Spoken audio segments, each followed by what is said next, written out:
మీరు మీ ఇంట్లో పనిచేసే వ్యక్తి పైన ప్రతాపం చూపిస్తే దేవుడు తన బిడ్డను ఎలా తనేమంటారు గద్దరెక్కల మీద మోసుకుని వెళ్ళాలో మోసుకెళ్తాడు. మీ జీవితం ఫరోలాగా కుప్పకూలుతుంది. మీ పొలంలో పనిచేసేవాడి మీద మీరు చూపించే ఈ దాన్ని ఏమంటారు మేకపోతు గాంభీర్యం మీ బతుకును నాశనం చేస్తుంది.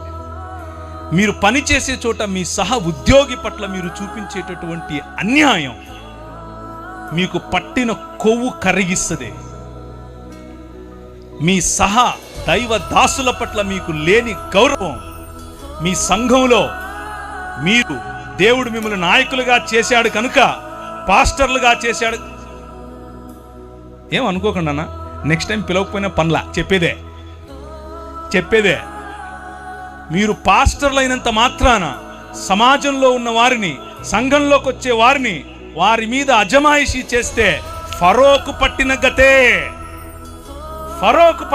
ఎందుకంటే మన దేవుడు, ఆయన హృదయం ఎక్కడ నలిగిపోయే ప్రజలు ఉంటారో, ఎక్కడ వేయబడిన ప్రజలు ఉంటారో, ఎవరిపైనైతే మీరు ఇంకా ఎక్కువ భారం పెడతారో అక్కడికి గద్ద తన పిల్లలను తన్నుకొని పోయినట్లు వచ్చి తన్నుకుపోతాడు.